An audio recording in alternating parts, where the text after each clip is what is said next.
This is Ben Doughty for Sugar, Silk and Stretch with Stephen Smith. How's it going today? Not too bad, mate. All good. Yourself? I'm good. You said up there during the press conference that to you, being part of the team of a fighter who's fighting one of your brothers is absolutely unimaginable to you. Yeah, definitely. I think whoever knows us knows how close we are. It's not an act, it's not for cameras. We're really, really close. We speak every day. And it's just unthinkable the thought that any of us would go in the corner against each other. But again, there's four brothers. And, you know, we'd probably disown the other one if he went against any of us. So it's not something we do. But again, listen, it's a unique position that Sonny's in that I've never been in and none of us have. So you can look at it obviously as Sonny got the best opportunity for his fighter. Yeah, but would you be there and backing him? I wouldn't be, but again, it's not me in that position. That's for Sonny to answer. Yeah, I spoke to Sonny a little earlier, and his take on it was he's also offering the best opportunity for Charlie, and if he wins, then it's great. He can reignite his career, which Charlie has stalled in recent years, but for one reason or another. Is it fair to say? Yeah, definitely. Listen, there's things that's gone outside the ring where Charlie was in a bad place because he had, bad management. Things that went wrong, what was keeping him away from the highest levels of the sport, really. It was never down to his ability. He's always been good enough. It was just things outside the box and what was, personal issues that were stopping his career and stalling his career, as you said. But back to it with Sonny, has he got the best opportunities? Yeah, he has. So again, you can look at him and say, look, he's a good manager, he's doing his job well. The personal side of things, with it being his brother, does make it a bit of one of them ones where you're like, I don't know, do you know what I mean? But you can look at that the other way now with Charlie. Charlie's got that job when he gets in that ring, and he can't afford to get caught up in looking across the other side that, any of the team members, especially his brother, and get caught up in it. He's got to go in there with the mentality of any other fight. Your opponent's got the European title, you've got to go and rip it from him, and that's it. At the end of the day, in all your other fights, have you been bothered who his manager was? No. So you've got to have that same mentality this time round.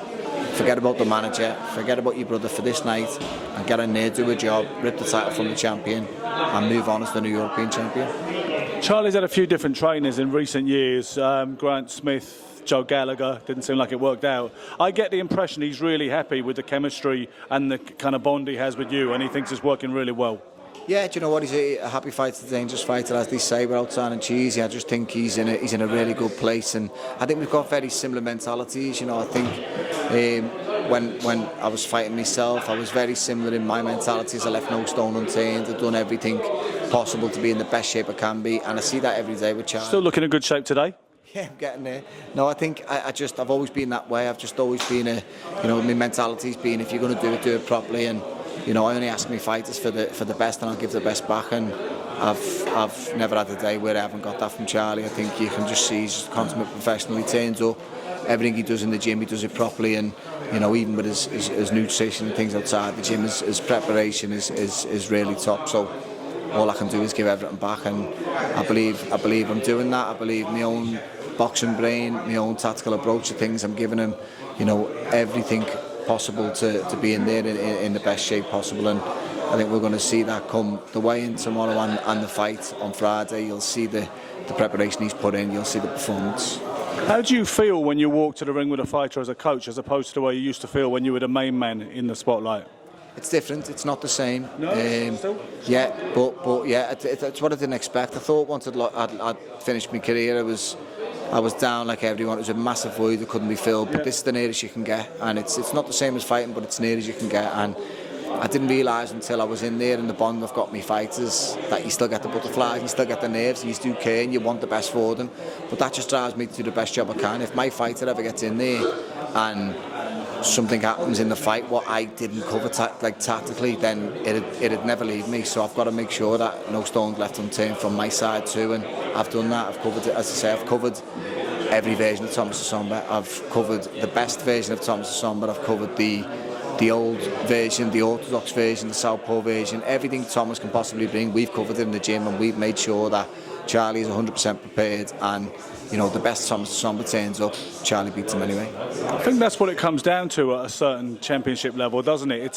Fighters know how to box, and they've got their fundamentals. You might correct someone you feel he's always been doing wrong, which he didn't know, but ultimately he knows how to fight already. So he comes to a man like you to be his brains, and how do I beat this guy? What different looks might he bring? And that's your job, is to study the guy, so you've got 2 or 3 game plans. Definitely, and I think that's what's been missing in a lot of the, the boxing coaches of today. There's not as many teachers no more. There's not the old, because you've got like a boxing coach, an S&C coach, all different aspects of training nowadays. Years ago, the old school boxing trainers, all your Custom Artos, Angelo Dundees, they were the man, and they were in charge, and they taught, they were teachers. And I think getting back to it, boxing the way it should be, covering the opposition as the coach and doing the coach's job and doing the coach's role, and having plan A, B and C, knowing that they're going away and they're studying your fighter as well. So if you just get your fighter fit, as a lot of these coaches do nowadays, get him fit and put him in there,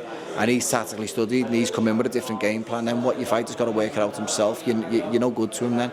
So as I say, we've covered A, B and C, and whatever approach Thomas comes and thinks is his best approach, then believe me, we've got it covered. It's interesting you mentioned Angelo Dundee and you talk about the lack of teachers, because Angelo didn't box, of course. Not every top fighter makes a good coach, but at the same time, if you cut you down the middle, all you'd find is more boxing, right? And the same with any of your member of your family.